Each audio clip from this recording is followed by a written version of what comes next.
genau, wir starten hier auf einem gemeinsamen Weg, wo wir unterwegs sind. Und so dieser erste Begriff, wo wir eintauchen miteinander, Wohlgeruch. Das sieht man auch hier sehr präsent im Bild, Wohlgeruch, ein Wohlgeruchsein, 2. Korinther 2, 14 bis 15. Dort beginnen wir heute mit Lesen. Aber wir machen das aus der Perspektive vom Kreuz. Also es ist uns extrem wichtig als Gemeindeleitung, dass wir immer wieder zu Jesus kommen, dass wir zum Kreuz kommen und dort starten wir. Zusammen sind wir hier heute bei Jesus. Und so starten wir mit dem Thema heute, die wichtigste Zutat für Wohlgeruch. Man kann auch kochen, aber wir haben so viele gute Zutaten hier. Aber die wichtigste Zutat ist das Gebet. Und das wollen wir heute zusammen entdecken. Und ich habe dafür gebetet, ich wünsche mir, dass wir richtig ermutigt sind als Gemeinde, als Christen, dort wo du bist, im Gespräch mit Gott zu sein, in diesem Jahr 2023. Ja, das Thema Wohlgeruch. Ich weiß nicht, was das bei dir auslöst, aber ich habe so darüber nachgedacht. Eigentlich ist das etwas, was sich die meisten Menschen wirklich wünschen, dass das eigene Leben ein Wohlgeruch ist für andere, dass es Spuren hinterlässt, Segensspuren. Also wenn ich mir vorstelle, wenn ich mal auf dem Sterbebett liege und zurückdenke, dann will ich nicht so denken, ja, das war jetzt alles ein bisschen für die Katze, sondern ich will dann denken, doch, es hat irgendetwas Positives hinterlassen, es hat Segensspuren hinterlassen, es war ein Wohlgeruch. Und die Bibel redet ja auch ganz viel davon. Also Jesus zum Beispiel braucht das Bild des Salzes. Dass dort, wo Jesus durch Menschen gegenwärtig ist, dass es salzt, oder das Bild des Lichts im Dunkeln, dort, wo Jesus gegenwärtig ist in der Welt, das Licht, das scheint und das Dunkle erhellt. Ich weiß nicht, wer von euch das auch so schon richtig kennengelernt hat, so dunkle Situationen und dann kommt Jesus hinein, es ist einfach Licht und es tut gut und es ist ein Wohlgeruch. Ein Bild, das auch verwendet wird, ist Wohlgeruch und das wollen wir zusammen lesen. In 2. Korinther 2, die Verse 14 bis 15 sind es. Dort heißt es, Gott aber sei Dank, der uns alle Zeit im Triumphzug umherführt in Christus und den Geruch seiner Erkenntnis an jedem Ort durch uns offenbart. Denn wir sind ein Wohlgeruch Christi für Gott, unter denen, die gerettet werden und unter denen, die verloren gehen. Das ist dieser kurze Abschnitt, es lohnt sich da auch mehr zu lesen. Gott aber sei Dank, der uns alle Zeit im Triumphzug umherführt in Christus und den Geruch seiner Erkenntnis an jedem Ort durch uns offenbart. Denn wir sind ein Wohlgeruch Christi für Gott, unter denen, die gerettet werden und unter denen, die verloren gehen. In diesem kurzen Abschnitt hat es 2, 3 so spannende Sachen. Und das Erste, was mir aufgefallen ist, es wird hier von einem Triumphzug gesprochen. Für die Leute damals war das etwas Selbstverständliches. Die haben sich sofort etwas ausgemalt im Kopf, was es mit diesem Triumphzug auf sich hat. Wenn eine Schlacht war, ein Kampf, und dann wurde die Schlacht gewonnen, dann kam der Feldherr und durfte durch die Stadt ziehen, durch den Hauptplatz ziehen, durch diesen Ort ziehen. Vielleicht könnt ihr euch das so ein bisschen ausmalen, wie das dann war. Natürlich wurden dann die erbeuteten Gegenstände, das wurde alles mitgenommen und groß präsentiert, was man da für Schätze mitgenommen hat. Auch die Gefangenen wurden natürlich mitgeführt, das wurde auch zur Schau gestellt. Oft wurde Räucherwerk dazu verbrannt und auch das siegreiche Heer durfte natürlich in diesem Triumphzug mitmarschieren und sich da präsentieren. Und die Leute hatten da gejubelt und das war wirklich etwas Wunderbares. Und jetzt sagt uns Paulus, wenn wir mit Jesus unterwegs sind, sind wir so wie im Triumphzug von Jesus. Weil Jesus hat den größten Kampf der Weltgeschichte gekämpft und gesiegt. Dort, wo Jesus hinkommt, dort kommt der Sieger über alle finsteren und bösen Mächte. Das muss man sich einmal so vorstellen. Jesus ist am Kreuz gestorben und hat dort in diesem Moment die Macht der Finsternis zerbrochen. Er hat gegen Satan gesiegt und es blieb nicht beim Tod. Jesus hat gegen den Tod gesiegt und ist auferstanden. Das bedeutet, wenn ich als Mensch, als Christ irgendwo unterwegs bin, ist Jesus mit mir und ich bin ein Teil seines Triumphzuges. Jesus, überall wo Jesus hinkommt, auf dieser Welt ist er der Sieger, weil er hat die bösen Mächte der Welt bezwungen. Überall kommt er als Sieger hin und wir sind wie ein Teil dieses Triumphzuges. Triumphzug von Christus, da dürfen wir uns wie eins machen. Und so wird nicht irgendein Räucherwerk dann verbrannt, das einfach fein schmeckt, sondern dort, wo dieser Triumphzug sichtbar, riechbar, erlebbar wird, dort beginnen Menschen zu erkennen, wer Jesus Christus ist. Wer er wirklich ist. Erkennen, nicht einfach wissen von einer historischen Person aus der Geschichte, sondern erkennen, hey, Jesus, er ist der Sieger über Mächte und Gewalten. Er ist derjenige, der Leben bringt, der Vergebung gibt, der das Problem der Sünde gelöst hat, indem er sie auf sich genommen hat. Diese Erkenntnis, die beginnt dann Raum zu gewinnen und zu duften. Und deshalb heißt es dann auch, dass es an jedem Zeit und zu jedem Ort ein Wohlgeruch ist. Und das finde ich auch cool. Vielleicht denkst du, es sind ja sehr alte Texte, 2000 Jahre alt fast, oder? Aber hier schreibt Paulus, dass das alle Zeit ist, also auch heute, 2023. Und an jedem Ort. Also wenn ihr schon mal in der Bibel gesucht habt nach Embrach oder Embracher Tal, hier steht es. Jeder Ort. Jeder Ort. Was ich auch interessant finde, ist, dass es dann heißt, dass es auch ein Wohlgeruch Christi für Gott ist. Also dass wir ein Wohlgeruch für Gott sind. Das muss man sich mal überlegen, was das genau bedeutet. Also wenn wir irgendwo hingehen, dann riecht das nach Jesus, nach dem Sieg von Jesus, weil Jesus mit uns ist. Und wenn Gott uns sieht und sieht, das ist quasi mit dir, mit mir, da ist Jesus unterwegs und der Sieg von Jesus, das ist für Gott ein Wohlgeruch. Und dann wird es noch spannender, wenn wir vergleichen im Alten Testament, dort waren die Opfer für Gott ein Wohlgeruch. Das ist eine ganz interessante Sache, wir sind für Gott ein Wohlgeruch. Und wo? Bei den Menschen. Bei den Menschen, die gerettet werden, aber auch bei den Menschen, die verloren gehen. Und das ist ein Punkt, wo wir kurz hinschauen müssen, weil für Paulus ist klar, es gibt Menschen, die gerettet werden. Das sind die Menschen, die Jesus kennenlernen, die eine lebendige Beziehung mit Jesus haben, die Jesus ins Leben aufnehmen, die ihn um Vergebung bitten von Schuld und Sünde und sich unter Jesus stellen und ein Leben mit Jesus starten und sagen, Jesus, ich brauche dich, werde du mein Herr. Und Jesus sagt, von jetzt an bist du ein Kind des lebendigen Gottes und zwar heute bis in alle Ewigkeit. Das meint Paulus, wenn er hier von den Geretteten schreibt. Aber Paulus schreibt auch von den Menschen, die verloren gehen. Menschen, die in diesem Leben nichts mit Gott zu tun haben wollen und auch in Ewigkeit nichts mit Gott zu tun haben müssen. Menschen, die auf Distanz sind mit Gott, die Abstand haben von Gott, die diese Erkenntnis nicht hatten. Und Paulus schreibt jetzt hier, dass dieser Wohlgeruch sich ausbreitet unter den Gläubigen, unter der Gemeinde. Also wenn du heute hier bist, dann darfst du ein Wohlgeruch sein für den, der nebendran sitzt. Also nicht jetzt mit Parfüm oder so meine ich, sondern weil Jesus mit dir ist. Aber auch dort, wo du hingehst in deinem Alltag, darfst du ein Wohlgeruch sein für alle Menschen, egal welchen Glauben oder welchen Nichtglauben sie haben. Und ich habe mich gefragt, das klingt alles super gut mit diesem Wohlgeruch, aber wie geht das? Wie können wir so ein Wohlgeruch sein? Wie zeigt sich das jetzt, wenn ich jetzt morgen wieder zur Arbeit gehe, ich weiß nicht, wer Ferien hatte oder so im Alltag, heute Nachmittag, keine Ahnung. Wie bin ich jetzt denn da im Wohlgeruch? Wie passiert das wirklich? Weil wir wollen auch ja ganz praktisch miteinander unterwegs sein. Es heißt ja diese Verheißung in der Bibel, in Kolosser 1,27, dass Jesus Christus in uns lebt. Also Jesus ist ja da. Wie geben wir Jesus Raum? Das heißt aber auch im Römer 12, 1 und 2, dass wir uns selber wie ein lebendiges Opfer Gott geben sollen. Opfer, Wohlgeruch, oder? Das merkt man sofort. Da gibt es Verbindungen, spannend. Dass wir uns selber Gott hingeben wie ein lebendiges Opfer.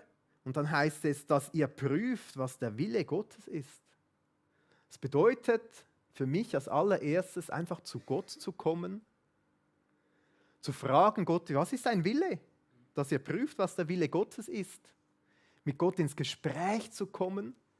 Wenn wir mit Jesus unterwegs sind, mit Jesus in Beziehung zu sein, in einer ganz großen Nähe zu sein. Und das Wichtigste für Beziehung ist Reden, ist das Gespräch. Das Wichtigste in der Beziehung mit Gott ist, mit Gott im Gespräch zu sein, in Beziehung zu sein, im Gebet zu sein. Deshalb ist es kein Zufall, dass wir heute mit dieser wichtigsten Zutat starten, mit dem Gebet, von allen Zutaten, die wir hier haben. Das ist diese eine spezielle Zutat, dieses Gewürz, Gebet. Das ist die wichtigste Zutat. Überleg dir mal die Beziehungen, die du hast. Also wenn ich mir überlege, in meiner Ehe mit meiner Frau, wenn ich wissen will, wie es ihr geht, was sie bewegt, was sie beschäftigt, was sie unternehmen will, was sie heute Nachmittag vorhat, dann muss ich mit ihr reden. Das ist absolut logisch, oder? Und so ist es auch bei Gott. Zur Beziehung gehört das Gespräch, und Beten, das ist Gespräch mit Gott, das ist die wichtigste Zutat, um ein Wohlgeruch zu sein, in dieser Verbundenheit mit Jesus, nahe sein Jesus. Das ist ja auch, was wir uns wünschen, auch fürs 2023, nahe mit Jesus unterwegs zu sein, dass wir eben in diesem Triumphzug quasi unterwegs sind. Walter Wanner, ein berühmter evangelischer Theologe und Pfarrer, der hat das so ausgedrückt: Im Gebet kommt unser Geist in Berührung mit Gottes Geist. Leben strömt in Leben, Wille in Wille, Liebe in Liebe. Deshalb, wenn wir heute diese Küche hier haben, mit diesen verschiedenen Zutaten, dann ist Gebet wirklich die wichtigste Zutat. Wir wollen natürlich auch heute miteinander ein bisschen kochen. Also wenn wir hier von all diesen Zutaten, die es gibt, starten wir heute mit dem Gebet. Das ist wirklich das beste Gewürz. Ich bin plötzlich sehr gut geworden im Kochen. Habe ich herausgefunden. Seht ihr, wie es einen Wohlgeruch gibt mit dem Gebet. Das ist wirklich eine wunderbare Zutat. Das muss auch sein, ein bisschen Spaß. Das Gebet. Es brodelt.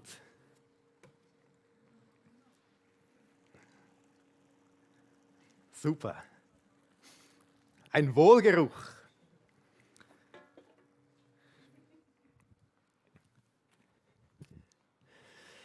Die wichtigste Zutat, das Gebet. Wir wollen an dieser Stelle uns auch erinnern, das ist immer wieder dieser Punkt, wo wir landen. Erinnert euch sicher einige an diese Serie Voll parat. Wir sind da auch, haben geschaut, wie sendet Jesus seine Jünger, und wir sind auch da gestartet mit dem Gebet. Das war auch schon damals die wichtigste Zutat. Einige erinnern sich an dieses Büchlein Voll parat. Das erste, was hier stand, war das Gebet. Es startet in dieser Beziehung, in dieser Nähe mit Gott im Gebet. Wir waren schon da, auch beim Gebet, und auch heute wollen wir mit dem Gebet loslegen. Vielleicht denkst du jetzt, ja, das ist gut, aber das weiß ich ja, beten ist klar, das gehört zum Christsein dazu. Das ist wichtig. Vielleicht bist du müde geworden, vielleicht hast du schon ein paar Mal gedacht, ja, ich habe früher mehr gebetet, irgendwie ist ein bisschen eingeschlafen. Vielleicht denkst du, ja, das weiß ich schon lange, aber irgendwie fühlt es sich manchmal so träge an, das mit dem Beten. Vielleicht bist du auch voll on fire, kann auch sein. Ich will hier an dieser Stelle jetzt einen zweiten Bibeltext dazu nehmen, aus Kolosser 4, den wir zusammen lesen. Da heißt es: Haltet fest am Gebet und wacht darin mit Danksagung. Und betet zugleich auch für uns, dass Gott uns eine Tür des Wortes öffnet, das Geheimnis des Christus zu reden, dessentwegen ich auch gebunden bin, damit ich es kundmache, wie ich reden soll. Wandelt in Weisheit gegenüber denen, die draußen sind, kauft die rechte Zeit aus. Euer Wort sei alle Zeit in Gnade, mit Salz gewürzt. Da haben wir schon wieder gute Zutaten. Ihr sollt wissen, wie ihr jedem Einzelnen antworten sollt. Diesen zweiten Teil wollen wir am nächsten Sonntag ein bisschen genauer anschauen, aber heute dieser erste Teil, wo es um das Gebet geht. Und da heißt es, haltet fest. Und das finde ich spannend, weil offensichtlich war es dem Paulus klar, dass die Christen in Kolossä, dass die Ermutigung brauchten, um im Gebet dran zu bleiben. Das war für Paulus nicht so eine Überraschung, dass diese Kolosser vielleicht müde geworden sind, vielleicht ein bisschen träge geworden sind, dass sie vielleicht mal mit Gebet gestartet haben oder so Phasen hatten, wo sie gebetet haben wie die Hohlen. Es ist irgendwie vielleicht eingefahren. Und er merkt, es ist wichtig, sie zu ermutigen. Haltet fest, bleibt dran. Es kann etwas kosten. Es ist nicht immer wie gratis, es läuft nicht immer nur wie geschmiert. Es ist manchmal wichtig, einfach dran zu bleiben und daran festzuhalten. Wenn ich das so lese, dann merke ich, das Wichtige ist nicht, dass man das Gefühl hat, ich bin so ein guter Christ, bei mir läuft das mit dem Beten immer wie geschmiert. Ich darf ehrlich sein, manchmal ist da auch Müdigkeit, manchmal Trägheit, manchmal Faulheit. Bei mir kommt das vor, bei euch wahrscheinlich nicht. Das ist nicht das Problem. Das Problem ist, wenn man dann aufgibt. Wenn man sagt, gut, dann bete ich halt nicht mehr, weniger, wenn das an den Rand geratet. Und deshalb ermutigt uns Paulus, haltet fest am Gebet. Egal, ob du seit einem Tag Christ bist oder seit 1000 Jahren, halte fest am Gebet, bleib dran, sei im Gespräch mit Gott. Immer wieder kommt das ja vor. Jesus kennt selber übrigens diese Situation, dass Leute beim Beten einschlafen. Er war ja mit seinen Jüngern da kurz vor seinem Tod im Garten Gethsemane, oder? Und hat gesagt, hey, kommt mit, betet mit mir. Wir sind voll eingepennt. Also für Jesus ist das nichts Erstaunliches, wenn wir müde werden. Er kennt das. Aber er ermutigt uns, dran zu bleiben. Er erzählt das Gleichnis von der Witwe, die immer wieder gegangen ist und den Richter gebeten hat. Also eigentlich ist das die Aussage von der Predigt heute. Dranbleiben im Gebet, im Gespräch sein mit Gott, die Nähe zu Gott zu suchen, seinen Willen zu erfragen. Ein ganz guter Gebetstipp hat es auch in diesem Abschnitt. Wacht darin mit Danksagung. Gebet kann immer mit Dank starten. Es gibt so viel, wo wir Gott dankbar sein können. Und es ist mit dem Wort wacht. Also schlaft nicht mit Danksagung, sondern wacht mit Danksagung. Ein guter Gebetstipp, finde ich. Und dann sagt Paulus auch, ein mögliches Anliegen, betet dafür, dass die Tür des Wortes aufgeht. Und wenn wir jetzt ja überlegen, dass wir ein Wohlgeruch auch sein möchten für Menschen in unserem Umfeld, auch ein Wohlgeruch für Menschen, die Jesus nicht kennen, dann ist es genau dieses Anliegen, dass wir auch zu Gott kommen und sagen, Gott schenkt, dass eine Tür im Herzen von Menschen aufgeht. Dass eine Tür im Herzen aufgeht. Vielleicht bist du hier und schaust zu und denkst, ja, mit diesem Jesus, mit dem kannst du gar nicht so viel anfangen. Es gibt viele gute Argumente, um an Jesus zu glauben. Aber am Schluss muss das Herz aufgehen, dass der Glaube Fuß fassen kann. Und das ist etwas, das kann nur Gott machen. Jesus selber hat gesagt, niemand kann zu ihm kommen, wenn nicht der Vater ihn zieht. Das ist das Anliegen, das Paulus hier hat. Und ich will euch ermutigen, am Gebet festzuhalten. Ich bin auch auf meinem Gebetsspaziergang gewesen und habe Jesus gefragt, was ich euch mitgeben soll zum Thema Gebet. Ich habe 2 Eindrücke mitgenommen, die ich euch noch mitgeben möchte, als Ermutigung, im Gebet dran zu bleiben. Meine konservativen Freunde, die jetzt gerade als Missionare nach Schottland gereist sind, die würden sagen, der Herr hat mir eine Last aufs Herz gelegt, die ich mit euch teilen möchte. Meine charismatischen Freunde würden vielleicht sagen, das ist ein prophetischer Eindruck von Gott. Ich möchte, egal wie ihr es nennt, aber prüft es vom Herrn und das, was Jesus euch mitgibt, nehmt das mit und setzt es auch in Tat um. Also das Erste ist das finden wir auch hier im Text, nämlich betet beziehungsorientiert. Ich merke sehr schnell, wie für mich Beten manchmal eine Wunschliste ist oder so etwas. Und ich will euch ermutigen, beziehungsorientiert zu beten. Beten ist Reden mit Gott, ist Beziehung haben mit Gott.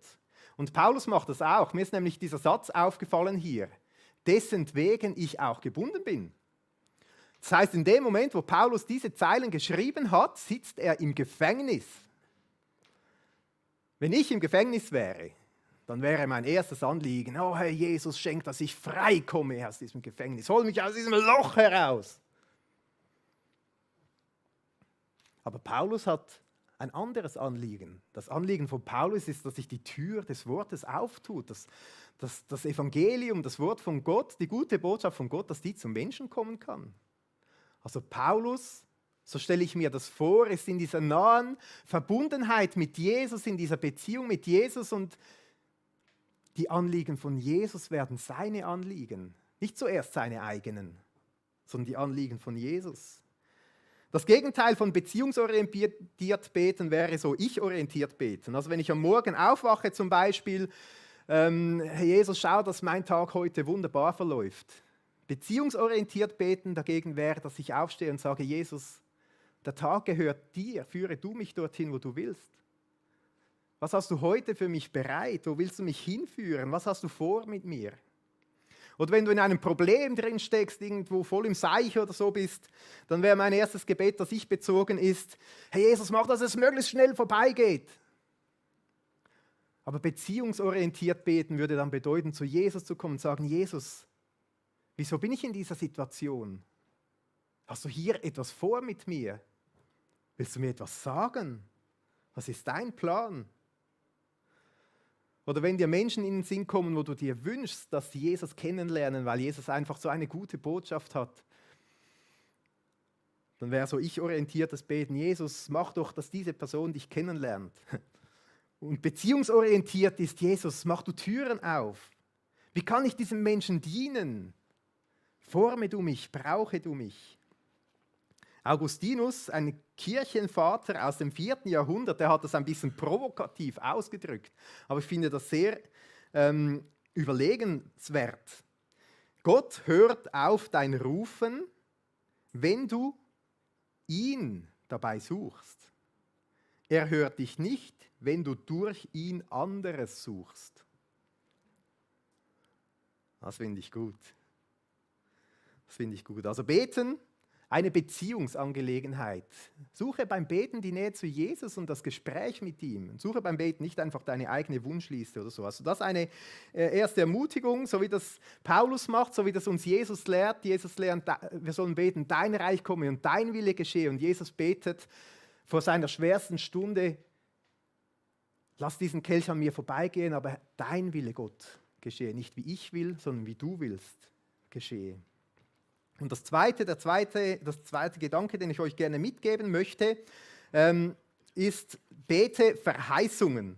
Ich habe den Eindruck, das ist wichtig für uns, dass wir auch bewusst Gott beim Wort nehmen, Verheißungen beten. Das hat so viel Kraft, wenn wir in der Bibel schauen, was Gott uns verspricht und das in unsere Gebete mit hineinnehmen.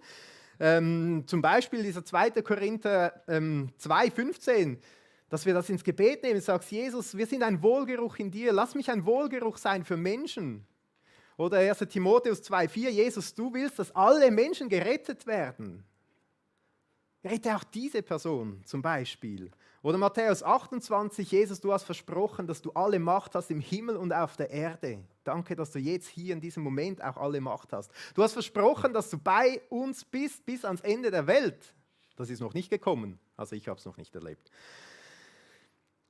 Wenn du mit Schuld und Sünde beladen bist, dass du zu Jesus kommst und sagst, Jesus, vergib mir. Und danke, dass es in deinem Wort heißt, wenn wir unsere Sünden bekennen, so ist er treu und gerecht, dass er uns vergibt alle Ungerechtigkeit. Danke, dass du vergibst. Es gibt so viele gute Verheißungen. Ich habe auf dem Handout, das hinten liegt oder auch verlinkt ist im YouTube, 2 Links drauf, wo es ganz viele so Verheißungen aufgelistet hat.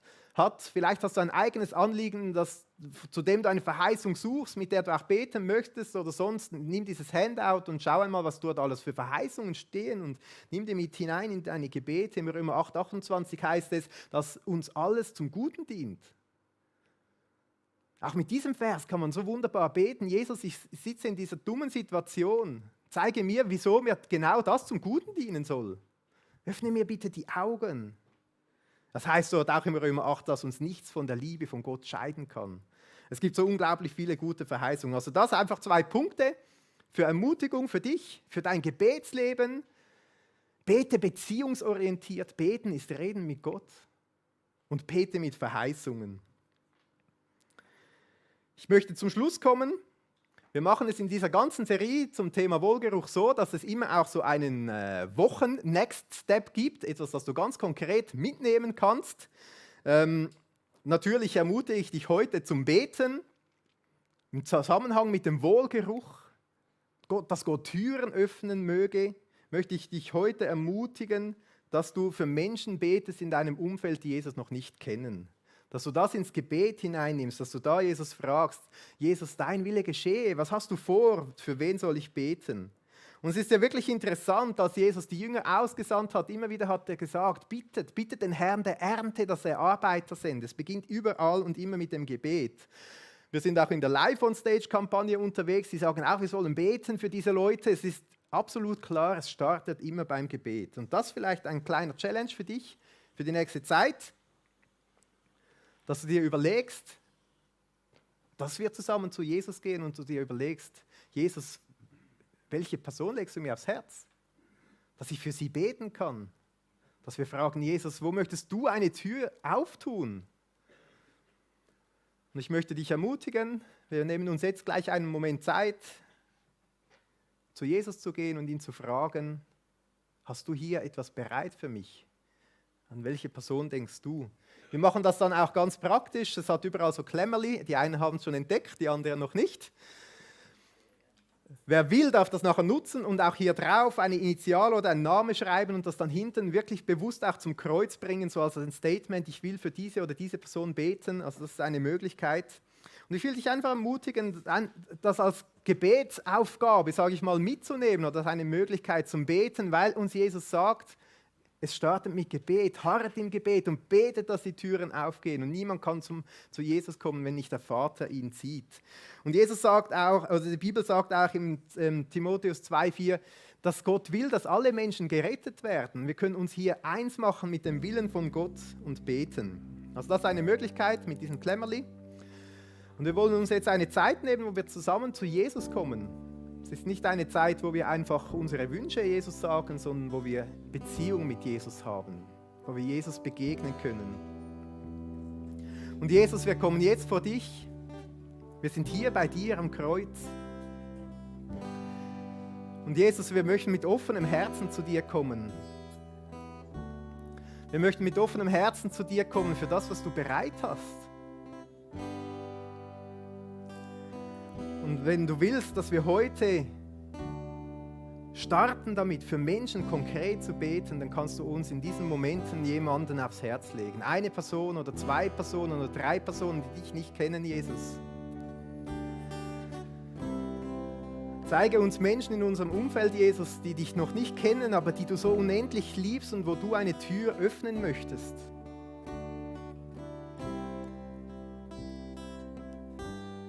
Jesus, ich bitte dich, dass du jetzt gegenwärtig bist und unseren Blick schärfst und uns jemanden aufs Herz legst. Eine Person oder 2 Personen oder 3 Personen, die dir, Jesus, auch wichtig sind, für die wir beten können, für die wir beten sollen.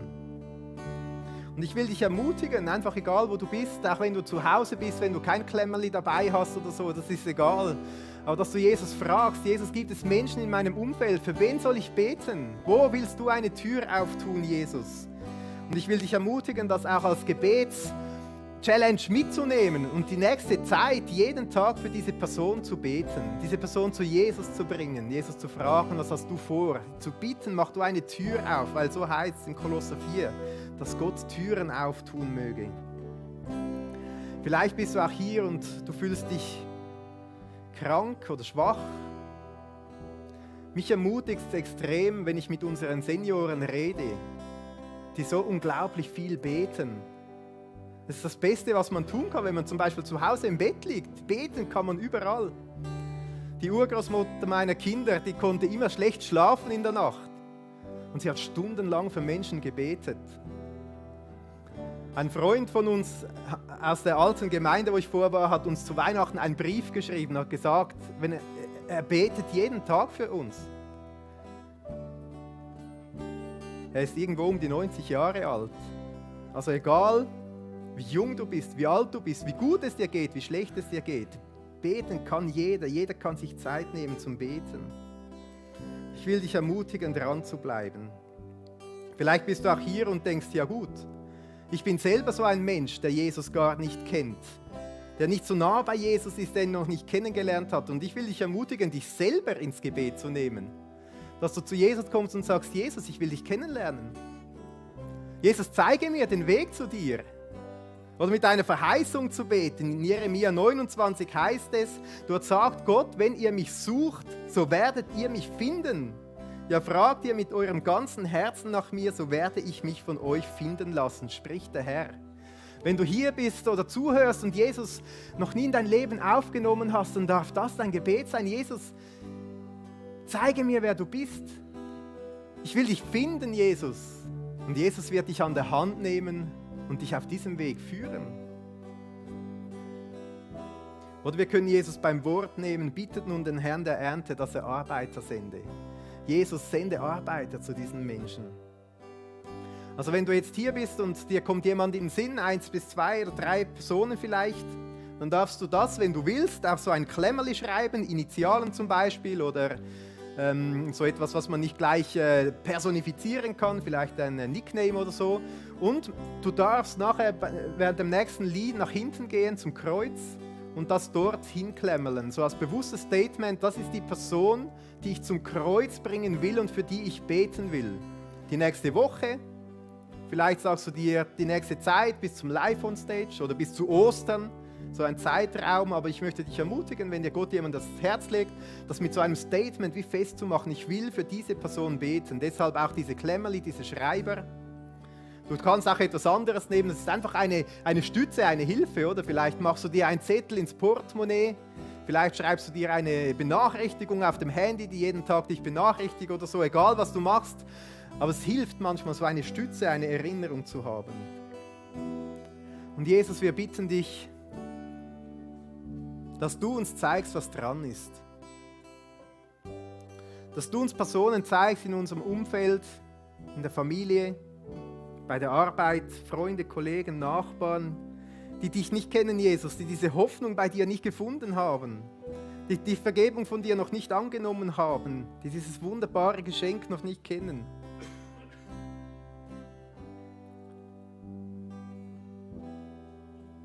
Ich bitte dich, Jesus, dass du uns jetzt in dem Moment jemanden zeigst.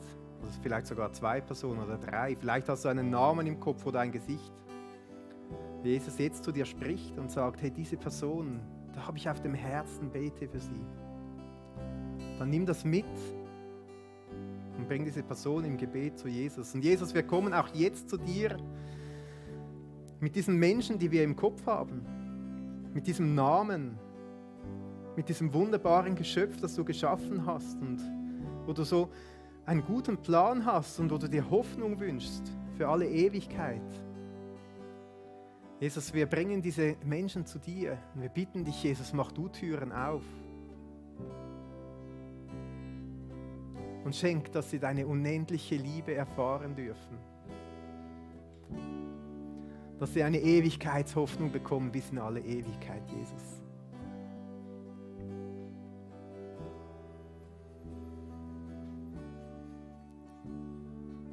Nutze diese Zeit vom nächsten Lied fürs Gebet. Komm zu Jesus, frag ihn, schreib es auf, geh nach hinten, bring das zum Kreuz. Es hat auch 2 Leute, die bereit sind für Ministry Time. Wenn du gleich mit jemandem für diese Person beten willst oder irgendein Anliegen hast, egal was, du darfst auf diese Personen zugehen mit so einem Badge und darfst sie bitten, dass sie für dich beten. Komm ins Gespräch mit Jesus, auch das Singen ist Reden mit Jesus, Nähe zu Jesus. Vielleicht hat er dir etwas ganz anderes aufs Herz gelegt in dieser Zeit, aber nimm das mit. Jesus ist hier und er redet jetzt, er redet zu uns und wir reden mit ihm. Wir wollen im Gespräch sein mit ihm, wie gut Gemeinschaft mit Jesus zu haben, wie gut, dass wir zu ihm kommen können. Also du darfst aufstehen, du darfst hinknien, du darfst nach hinten gehen mit deinem Klemmerli und das zum Kreuz bringen, dort festmachen, Ministry Time in Anspruch nehmen, aber sei bei Jesus, sei jetzt bei Jesus. Sei jetzt bei Jesus.